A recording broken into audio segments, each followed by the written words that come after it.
Mengenai pusat kuarantin, sehingga 8 pagi 7 Jun, sebanyak 156 pusat kuarantin telah beroperasi berbanding 165 pada hari sebelumnya, yang mana 14,665 individu sedang menjalani proses kuarantin wajib. Semalam, seramai 37 rakyat Malaysia telah pulang ke tanah air dan dikuarantin secara wajib. Sejak 3 April, seramai 50,873 rakyat Malaysia yang pulang dari luar negara telah pun dikuarantin secara wajib, dan seramai 40,805 individu telah pun selesai menjalani kuarantin wajib dan dibenarkan pulang ke tanah air, dan telah pun dibenarkan pulang ke rumah masing-masing. Kita akan menukar polisi tentang kuarantin wajib ini. Bermula pada 10 Jun 2020, rakyat Malaysia yang pulang dari luar negara tidak lagi akan dikuarantin wajib di pusat-pusat kuarantin. Sejurus tibanya mereka di lapangan terbang, mereka akan menjalani swab test.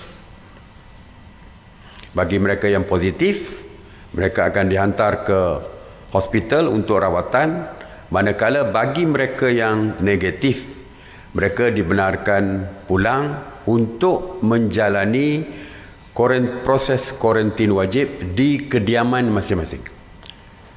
Home quarantine, ya, dibenarkan.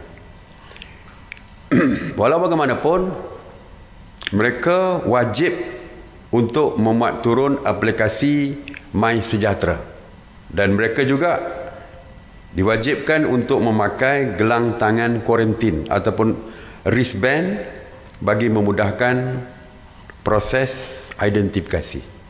Jadi walaupun mereka dibenarkan pulang ke rumah masing-masing untuk membuat kuarantin sendiri, tetapi mereka akan dipantau melalui MySejahtera, apps MySejahtera. Dan mereka juga tidak boleh keluar kerana dengan wristband yang ada di tangan masing-masing, mereka akan dapat dikenal pasti. Dan kerajaan akan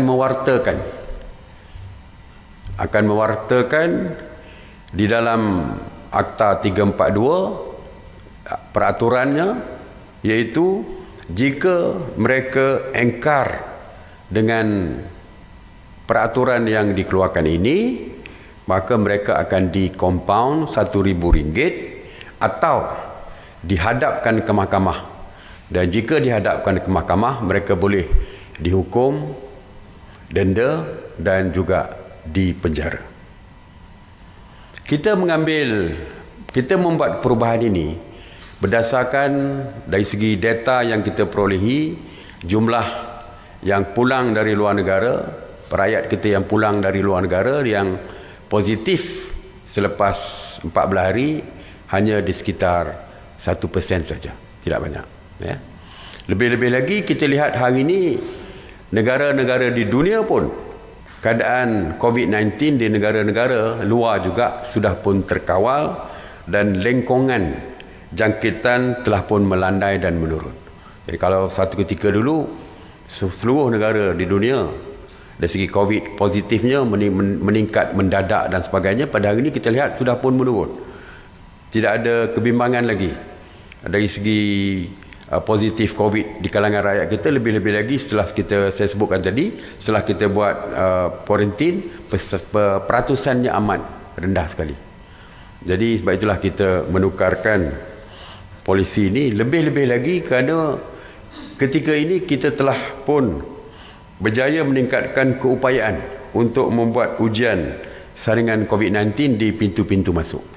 Kalau dulu result dia pun lambat keluar kerana labnya agak kurang mencukupi dan sebagainya, sekarang ni semuanya sudah mencukupi dan kita mampu untuk test di pintu masuk dan mendapatkan result ataupun keputusannya dengan cepat sekali. Jadi saya berharap rakyat kita yang ingin pulang ke negara perlulah untuk memuat turun aplikasi My Sejahtera. Jadi sebelum mereka sampai ke negara kita, mereka sudah pun ada apps My Sejahtera di dalam telefon masing-masing. Okey, Datuk Seri, satu lagi soalan daripada saya mengenai yang warga rakyat di luar negara, rakyat Malaysia yang berada di luar negara yang pulang.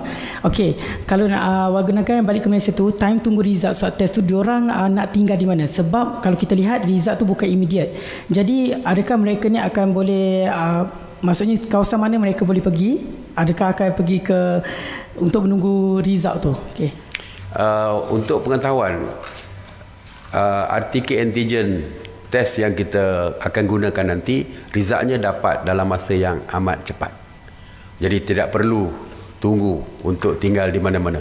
Tapi in case, kalau ada kes yang melibatkan terpaksa tunggu 2 hari lah, kata contoh, untuk mendapat result, dan kita terpaksa tempatkan mereka di pusat kuarantin jugalah sebelum result tu dapat. Sebab tu saya kata tadi, selepas dapat result mereka boleh balik. Apa yang kita buat hari ni, kita boleh dapat result dalam masa 1-2 jam saja boleh dapat. Jadi mereka tunggulah sebelum dapat result. Tapi in case ada masalah, tiba-tiba kena terpaksa tunggu 2 hari, dan mereka terpaksa juga di kuarantin di hotel sebelum result dikeluarkan.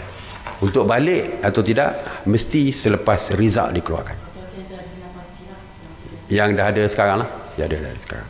Tapi insya-Allah mereka tak perlu masuk hotel kerana dijamin oleh Kementerian Kesihatan result akan dapat dalam waktu yang